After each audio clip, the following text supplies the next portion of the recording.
Une ombre inquiétante se dessine désormais au cœur même du Kremlin. Et si la menace la plus dangereuse pour Vladimir Poutine ne venait ni de l'OTAN, ni des sanctions, mais de ses propres ministres.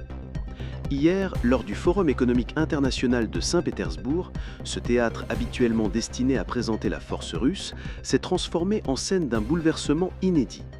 Maxime Rachetnikov, ministre russe du développement économique et pilier du gouvernement, a brisé l'omerta en lançant un avertissement public sans précédent. La Russie est au bord de la récession.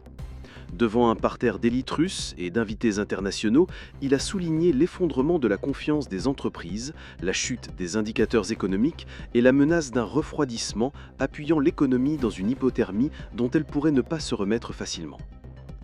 Il a pointé du doigt la politique monétaire restrictive, notamment des taux d'intérêt élevés qui étranglent la croissance.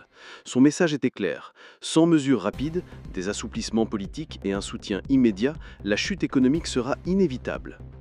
Ce qui rend cette confession encore plus saisissante, c'est qu'elle contredit frontalement la communication officielle de Poutine qui clamait stabilité et prospérité, répétant que les sanctions n'ont pas entravé la croissance et que le PIB russe avait progressé de 4,3% en 2024.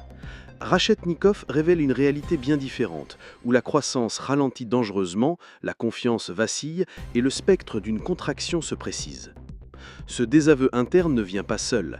La gouverneure de la Banque centrale, Elvira Nabiullina, elle aussi poids lourd du régime, dirigeant les politiques monétaires depuis plus d'une décennie, a confirmé l'essoufflement de la croissance dopée par les dépenses militaires. Usines à bout de souffle, pénuries humaines et outils économiques déficients face à un système qui manque de carburant pour durer. Mais coupant court aux alarmes, le ministre des Finances Anton Siluanov, gardien du budget et architecte de la résistance économique, tente de rassurer. Selon lui, le ralentissement est attendu et maîtrisé, la Russie disposant de réserves suffisantes pour amorcer cette nouvelle phase. Un budget réorienté vers la défense mais géré prudemment demeure la feuille de route. Le patron de la plus grande banque russe, Hermann Greff, évoque une tempête parfaite, où inflation élevée, taux d'intérêt élevés et rouble trop fort compliquent la vie des entreprises. Quant à Andrei Kostin, PDG de VTB Bank, il reconnaît un gel économique tout en nuançant, s'inquiétant des crédits coûteux et des distorsions provoquées par les dépenses militaires.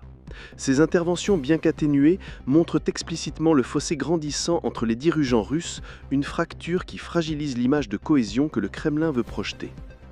Cette cacophonie devant le public traduit non seulement un débat politique sur la gestion économique, mais révèle une lutte d'influence sous-jacente entre soutien à la relance et prudence face à la guerre. Au-delà des chiffres, c'est la capacité même du régime à tenir la machine en marche qui est remise en question.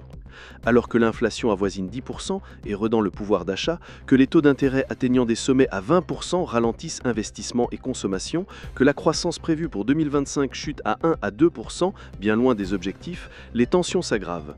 La dépendance massive aux exportations pétrolières frappées par des plafonds de prix et des boycotts impacte lourdement les recettes.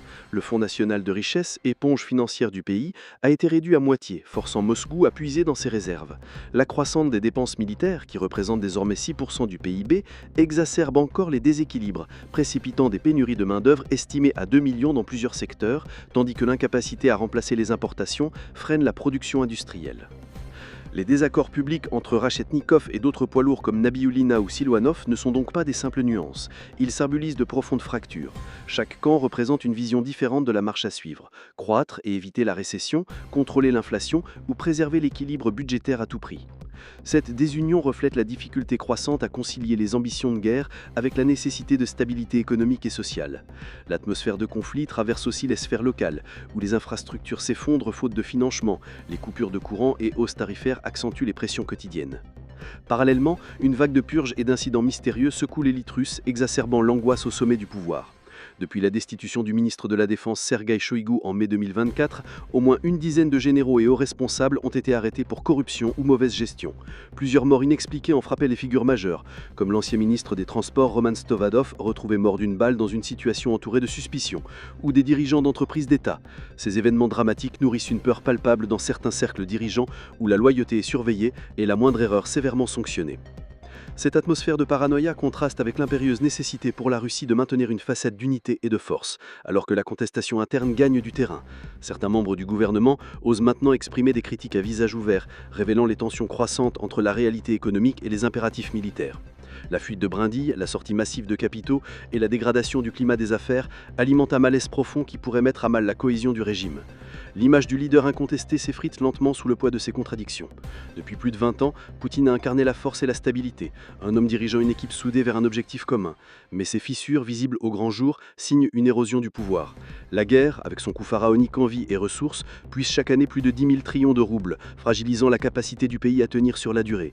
Tandis que la confiance des Russes dans le conflit s'amenuise, près de 40% d'entre eux doutent maintenant de sa justification, les questions se posent plus vivement.